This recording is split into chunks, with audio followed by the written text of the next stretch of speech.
thank you for showing up for this final keynote of a 9-day conference session. Thank you to Valerie and the rest of the organizers for the invitation to participate. I want to share some thoughts on this topic, on why I think open education will become generative AI education. And I'm hoping to preserve plenty of time for us at the end so that first, I don't have to rush on my way through, and second, we'll be able to have some good conversation at the end of my remarks here. A brief agenda, I want to talk about goals and origins of the movement, just to kind of situate us. Then I want to come back to those goals again in the context of what I call the generation age. I want to look ahead to adapting and emerging pedagogies, and then look at some objections and criticisms. Interestingly, some of the objections and criticisms of OER, particularly in the early days of OER, are similar to the objections and criticisms that we hear now in the early days of generative AI. And I think that's interesting and worth saying a word about. And then we'll have some concluding remarks. So in terms of goals, strategies, and tactics,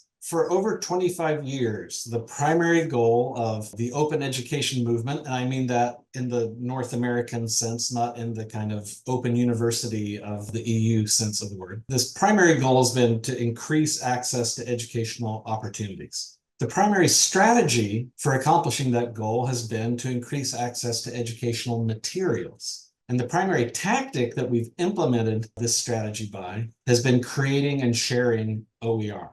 Right? So we've created and shared OER in order to increase access to educational materials, because ultimately we're trying to increase access to educational opportunity. That's to my mind, what we've been working on for 26 years now. So let's talk a little bit about how that starts. And it starts for everyone at different places and in different ways. So I just want to tell kind of a personal story for me about my entry into this work as part of the context setting. In early 1998, I was working as the webmaster at Marshall University in West Virginia. And the web was very new then. We just transitioned from Mosaic to everybody using Netscape, which was the hot new browser for those of you who are more mature like me and remember using Netscape. And I was by no means the first person to have this epiphany. Many people had thought very deeply about this realization that I had here, particularly people who work in economics. But I can remember myself sitting in my office in 1998 and having this realization that there was something really important about the difference between taking information and capturing it in a physical format versus capturing that same information in a digital format. When the news of the day is captured in a printed newspaper, if my wife Elaine is sitting across the table from me reading the newspaper, I have to wait for her to finish before I can get the paper and start reading it, at least the section that she's reading currently. We have to compete for access to this resource. It's what economists would call a rivalrous resource. But when you take that same information and you capture it in a digital format, it becomes non-rivalrous, meaning that 1 million people can all be reading the front page of the New York Times at exactly the same time, even though only one person can be holding a printed copy of it at a time. So this kind of magical difference of being able to take things that, whether they'd been in a book or in a journal or in a newspaper, but they were printed and they were something you had to kind of compete for access to. If we could move them through this digital transition, they became magic in this kind of way that everyone who could at least get access to an internet connection could all access them at the same time. And that seemed just amazing to me and really important to me. Lots of people in the internet context were figuring this out at the same time. Those of you who remember Napster, and if you don't, just for a brief history lesson, before there was Spotify or before there was Apple Music or before there was your favorite streaming service, we all listened to music on CDs. Then we got the ability to copy music off of our CDs and save it on our hard drives as MP3 files. And then someone had the brilliant idea that, wait, these MP3 files, because they're digital, they get this magic property now. So we can be sharing them with millions of people. Millions of people can be using them, can be making copies of them. You know, for basically no cost and in no time at all, I can download a copy of an MP3 and now have it on my hard drive. I can still listen to it at the same time that you're listening to it now. You don't have to like lend me your CD and now you can't listen to it because I'm listening to it. Lots of people started to leverage this kind of magical ability of the internet to share and to share broadly. But in the case of Napster, of course, sharing very illegally in a way that the music industry, of course, ended up coming after Napster, and it doesn't exist anymore today in the same form that it used to exist in. And so this was something that we were all kind of at that time getting hit in the face with, was just because sharing was possible via the internet didn't mean that it was legal. In 1998, as I considered that, I thought there's this other group of people doing this interesting work over in the open source software community, the free software community. And their approach to sharing with one another depends on open source licenses. And so I just went to Slashdot, which was the place that you went back in the day to kind of post items that are of interest to other nerdy kind of folks, and said, hey, I've had this idea. Let's take this idea of open licenses that they've been using in software, and let's apply it to content, to educational materials, to anything that's not software. We ought to be able to share these legally with each other online, and then do all the things that the open source software community does. Modify the software, tailor it to meet your needs. Like, there's a lot of cool stuff going on over there. Can we apply it to the work that we do? You know, there's a lot of activity in a pretty compressed period of time, right around the end of the 90s, early 2000s. So right at the end of the 90s, I released the open content license, which was okay, but I'm not a lawyer. And then Eric Raymond, who's the author of The Cathedral and the Bazaar, you may know, which is one of the most important early works in open source. Eric Raymond and I collaborated on the open publication license, but of course, Eric's not a lawyer either. But the open publication license was even better received than the open content license was, and several books began to be published under the open publication license. Companies started publishing their how-tos and documentations under that license. Later on, the GFDL came out, and then in 2002, version 1 of the Creative Commons licenses was released in December 2002. And then in 2003, I kind of held up my hands and deprecated the OCL and the OPL and said, we are not lawyers. This has been a great kind of experiment in what open licensing could look like, but let's all go use the Creative Commons licenses, because those guys are lawyers and know what they're talking about and what they're doing. And so in 2003, I kind of shut down the work I was doing at Open Content and actually joined Creative Commons as the head of their educational use license project. Although gratefully, you might be, wait, the educational use license, I haven't heard of that. That's right, because after exploring an educational use kind of clause, like the attribution clause or share alike or non-commercial, after exploring educational use, we decided against it. So it doesn't actually exist. You can see it went from like the first idea all the way up through the release of the Creative Commons licenses happens pretty quickly. And the kind of amazing thing about that is that when you take all the capability of the internet and you add open licensing to that, then everything that the internet made possible in terms of sharing, open licenses made legal. So we could do this at scale. We could do it in the open. We could do it without being afraid of being sued by the music companies or anywhere else. And so now 26 years later, there's been a lot of activity. I think it was the 2022 State of the Commons report. Creative Commons reported that there were over 2.5 billion works that have been licensed with the Creative Commons license. And of course, I understand that the majority of those are not educational materials. They're photographs and things like that. But still a lot of uptake of open licensing. In terms of kind of informal learners accessing specifically open educational resources, there's been over 1 billion page views at MIT. We've had over 1 billion page views at Lumen. There are lots of other people that have produced materials that have been accessed by loads and loads of informal learners. And there have been millions and millions of students that have been assigned to OER as the kind of official learning resources in their courses as well. So there's been just a lot of activity, which is super exciting to reflect on. The Open Syllabus Project, this quote is from their website, the citation's down there at the bottom, but you can see here that in US higher ed, in 2013, only about 1 in 400 higher ed classes in the US were assigning OER as their official course materials. And by 2023, that was 1 in 80. And the Canadian adoption looks very similar to the US, both in terms of rate of growth and the heavy focus on textbooks. Lots of progress has been made in this idea of expanding access to open educational opportunity by expanding access to educational materials and specifically creating and sharing OER.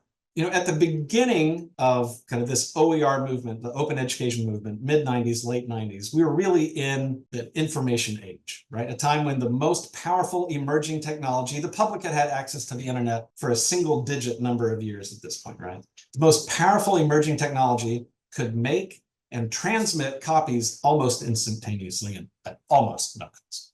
And so in that context, the tactic of creating and sharing OER was the best way to increase access to educational resources, which was the strategy we'd all kind of come together around, increasing access to educational opportunity. But now we're starting this transition from an information age to, and I'm sure somebody else will come up with a better name for it, but what I think of as the generation age. I would characterize this time that we've started moving into now as a time when the most powerful emerging technology is one that can create new resources on demand rather than simply making copies of existing resources, which is really what the internet was so powerful at enabling.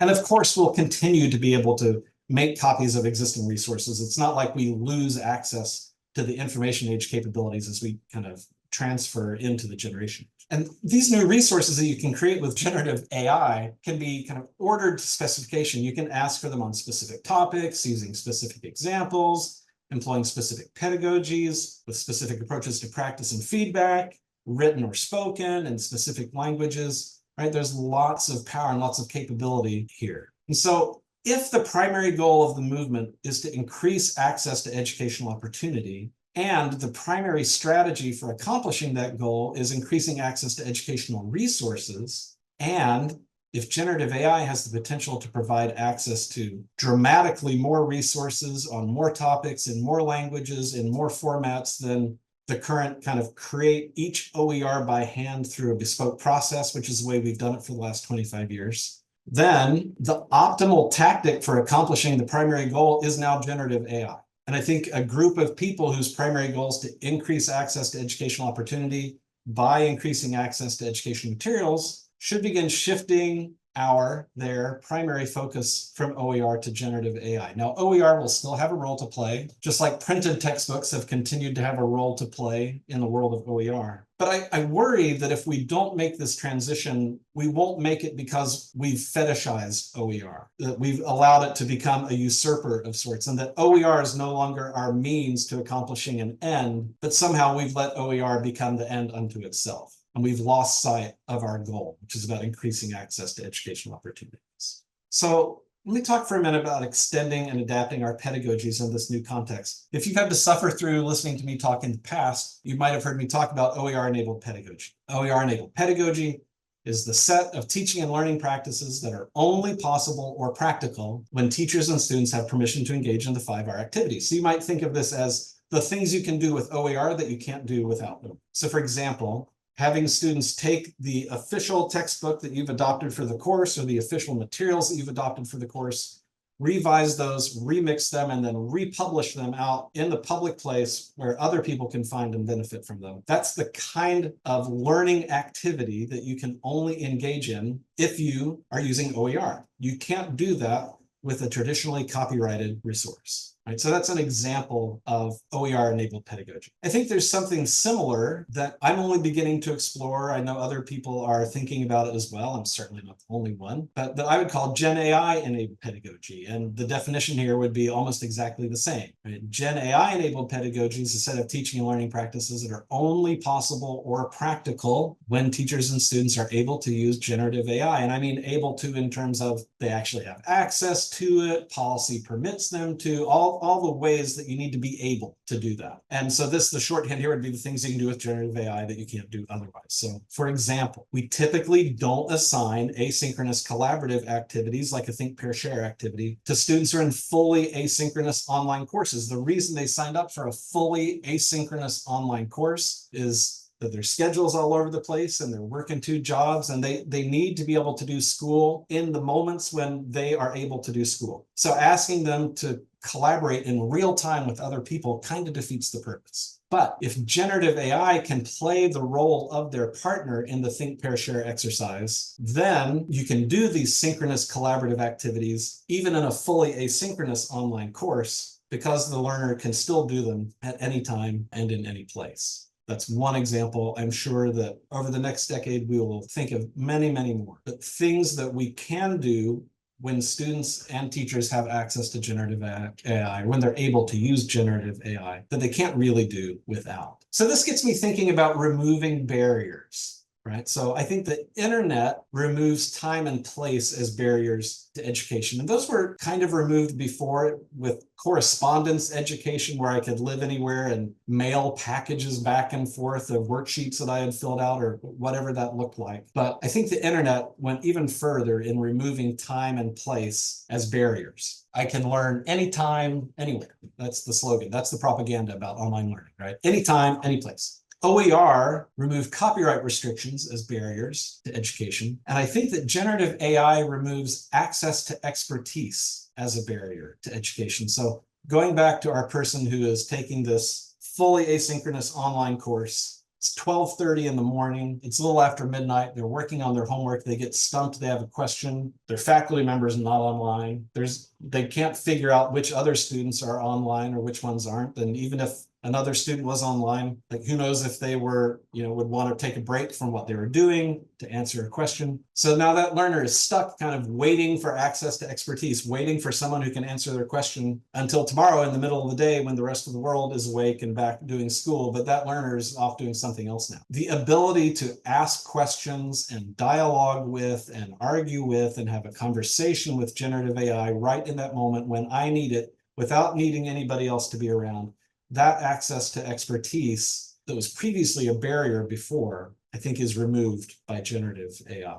If you've been in the open ed community for a while, you've probably heard some discussion of Berlin's two concepts of liberty, negative liberty and positive liberty. And negative liberty isn't bad. Negative liberty just means liberty or freedom from interference by others, obstacles, barriers, constraints, freedom from obstacles and barriers and constraints.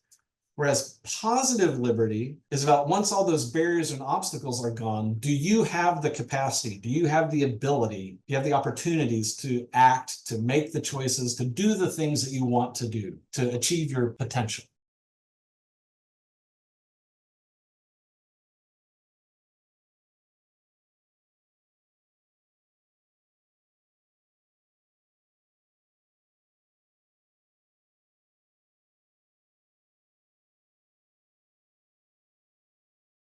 And so we've talked about negative liberty and positive liberty in the open ed space over the years, because open licenses and those 5R permissions obviously remove obstacles and barriers that were created by copyright. So in this way, OER really have the potential to enhance negative liberty. And OER also provide people with immense opportunities to learn and grow. So that way they kind of enhance positive liberty, but OER don't magically grant you the prerequisite skills, the knowledge, the abilities that you need to effectively teach with or learn from or revise or remix or use OER in some other way. There's technical knowledge you might need to have, pedagogical knowledge you might need to have, content or disciplinary knowledge that you might need to have. And just because OER are available to you and those barriers have been removed doesn't mean that you necessarily have these abilities that you need. So Amartya Sen has talked about what he calls capability deprivation. Capability deprivation refers to when I don't have the capability to pursue the goals that I value. There's things I want, there's things I wish I could do or could have, but I'm not capable of getting there. And in the context of OER and thinking about that as a tactic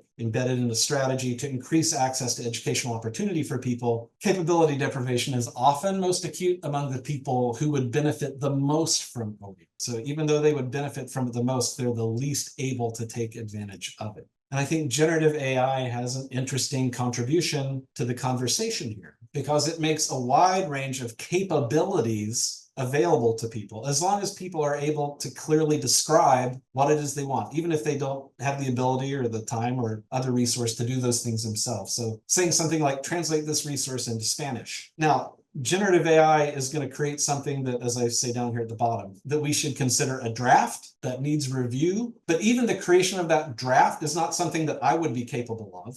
I would be experiencing some capability deprivation there if I had students that spoke Spanish and I wanted to translate some of the resources I was using into Spanish for them. I'm not able to. But with generative AI, I am able to get partway there, or rewrite this resource at an 8th grade reading level, or give me a quiz based on this material, and give me feedback on my answers that corrects my misunderstandings, or suggest 3 evidence-based teaching approaches I could use with my class as I'm teaching them this topic, because maybe I'm a typical US, at least higher ed instructor, and I've never had a single 3-credit class on effective teaching or how learning happens. So that's not a capability that I have, but I've heard that there's a body of literature and research around effective teaching, so I could ask. This capability deprivation has been a real issue for us in the OER space, and generative AI isn't the entire solution, but makes a large contribution to solving this problem. Let me talk about some objections and criticism.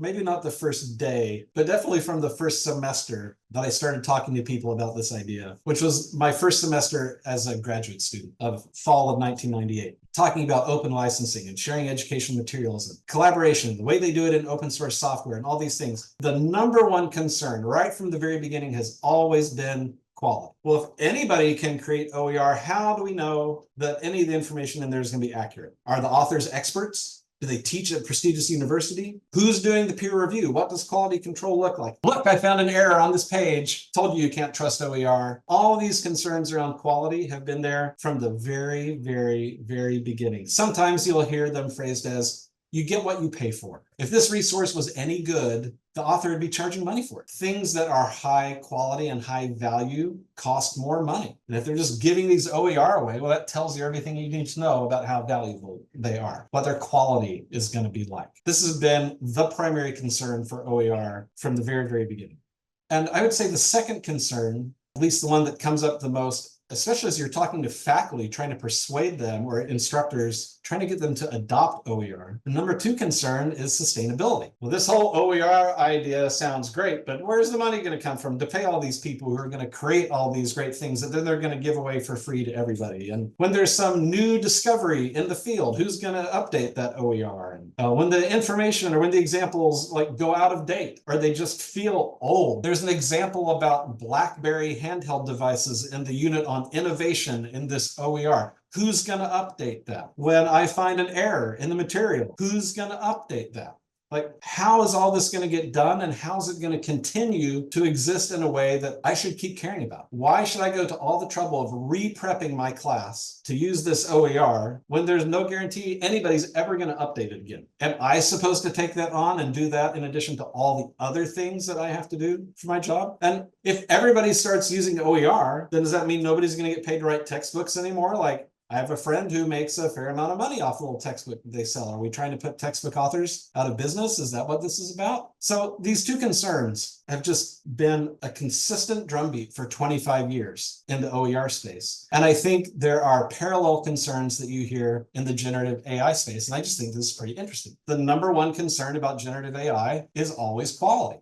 The model hallucinated a response. You can't trust it. Told you couldn't trust generative AI. If we don't know what data the models were trained on, how can we know the results are going to be accurate? If we don't know the exact process by which the model generates responses, how do we know the results are going to be accurate? It's scary, the degree to which it's exactly the same concerns, just couched in different language in the context of generative AI, as we've been kind of swimming upstream against in the OER space for many years. And of course, the number 2 concern with generative AI is often sustainability, right? If generative AI automates large amounts of work, will I still have a job? Training models and providing inference after the fact requires a ton of electricity and water. What's that going to do to the planet? How are we going to pay for that? Can we sustain democratic forms of government with the influx of misinformation, et cetera, et cetera? Lots of sustainability related concerns in the generative AI space as well. And I don't know if you're familiar with this meme format of how it started, how it's going. As I thought about the way that we've addressed these concerns over the last 25 years, I felt like, oh, it really is a how it started, how it's going sort of thing. Now, of course, we didn't initially address these concerns by talking about OpenStacks, but for the last 10 years, 12 years, when these concerns come up, it's common for an OER advocate to say, I hear what you're saying about quality, I hear what you're saying about sustainability. Just let me give you an example. Look at OpenStacks. They get grants. That's how they pay for it. They spend up to $1 million on a single title. The authors are all experts from well-known universities. Their production process is just like the production process used by the big publishers you've worked with, because people who work there came from big publishers to work at OpenStax and brought those processes with them. They support them with technical writing and graphic design and copyright, all that kind of production process. Exactly the same as what you've had in your previous textbook. Quality control, peer review process mimics those used at the big publishers you've worked with in the past. And OpenStax has partnerships with over 80 for-profit companies that sell homework systems and adaptive learning systems and things that wrap around OpenStax's OER. And those for-profit companies revenue share with OpenStax so that they are sustainable over time and they'll have money to keep all the materials up to date. See, OER addresses all of your concerns. That's how it started. How's it going? A far more typical example is an individual instructor applies for an OER grant at their institution and they get $3,000, $5,000. With those $5,000, that individual writes an entire textbook in one semester. They receive no production support. Maybe they get a Pressbooks account, but there's nobody doing copyright clearance for them and graphic design and layout and editorial. There's no peer review process, and there's no ongoing funding to update that resource after the grant ends. It goes into Pressbooks and it lives its life. So it's interesting in the case of OER, like there are some examples that we can hold up to say, look, here are ways it's possible to address concerns around quality and around sustainability. But if you put all the OER in the world in a hat and drew one out, you're more likely to draw out one that looks more like this, than an OpenStax textbook. I think it's interesting the way that we have addressed and continue to try to address the concerns around OER, and that there's plenty of conversation to have here. Of course, for generative AI, there is no how it started, how's it going. It's only how's it starting, because we're just here right now. There's nascent efforts to improve the efficiency of both the algorithms and the hardware that are used to do training and do inference. So that is slowly reducing power and water and other kind of environmental impacts. Efforts to increase capabilities to use synthetic data for training. So instead of there being some kind of unknown biases in these training data that I'm using, if I'm generating synthetic data myself, I can have maybe not perfect control, but better control over the characteristics of those data, automating the training and the fine-tuning process specifically, so there's not so much need for human labor in playing that kind of last step in the reward function in something like RLHF, reducing model sizes so that models can be run locally, which there's a lot of interesting activity around. But obviously there's tons more work needed, both around quality concerns and around sustainability concerns. But in the OER space, we've been working on those problems for 26 years. And in this space, we've been working on them for 18 months, 2 years. Lots more that we need to do. So let me share just a couple of concluding thoughts, and then I think I've succeeded in neither hurrying nor failing to leave us time to have some conversation. What does this transition of focus, and again, I'm not saying that we would abandon OER and never use something that looks like traditional OER again, but I'm talking about where our focus is. What does this transitioning of our focus from OER to generative AI look like? Like in the past, all the OER that were created were handcrafted by one or more people, right? We manually created them. In the present, I think it's more and more common for people to be using generative AI tools to create something that looks exactly like the OER that they used to create in the past, but now they've been able to create it faster, less expensively, et cetera, et cetera. But it still comes out looking very much like the same OER that we would have created 20 years ago. We're just able to do it cheaper, faster, better. But I think the place that is so interesting for us to think about going is, instead of thinking about the things that we handcraft as being, 600-page introduction to psychology textbooks, focusing our energy on creating really useful prompts, which, yes, prompts can be 3, 4, 5, 6, 10 pages long. There can be a lot of nuance, a lot of sophistication. Prompts like that are absolutely eligible for copyright protection, and they can definitely be openly licensed, right? So a future in which we're doing more work openly licensing prompts, which then, as an end user, as a learner, I would take that prompt and I would cut and paste it into my model of choice, which I've chosen for any of 1,000 reasons. And then that kicks off some interaction that I have with the model. Probably not just a prompt that says, write 3 pages about supply and demand. which would be kind of static, or it might include some like reflection questions. It wouldn't look like the OER we've created in the past, even the OER that we're currently using generative AI to create. It would kick off something much more interactive, where I could be asked open-ended questions, I could write out answers, I could get feedback about those answers, and have a much more dialogic, much more conversational experience. And so these would be kind of OER that generate OER, right? Openly licensed prompts that either a teacher is copying and pasting into a model in order to, get support and help drafting feedback on students' written work, or prompts that students are copying and pasting in to do the preliminary learning, take some formative assessments, do some practice, etc., inside the model. I think if we want to provide more kinds of materials to more kinds of people in more languages, in more formats, etc. This idea of generative OER, or OER whose design goal is to generate additional resources, this is where we need to go. You can't really have this conversation without talking about open models. We can talk about this more in the conversation part if you want. This is a topic that's worth at least its own talk, if not its own, graduate program that you would spend 2 or 3 years thinking about this. But first, as with everything in the world of open, there's very little agreement on what this phrase would even mean. What would it mean for a generative AI model to be open? There's 1,000 opinions about this, just like there are 1,000 opinions about what it means for an educational resource to be open. If you're not aware of it, I will point you to this work being led by OSI. OSI is the Open Source Initiative. The Open Source Initiative have been the steward of the open source definition for 20-some years. And whether a license, the way that copyright license is designated as either an open source license or not an open source license is the OSI looks at it, compares it to the definition, and then there's a yes or no on the other side of that. It's amazing.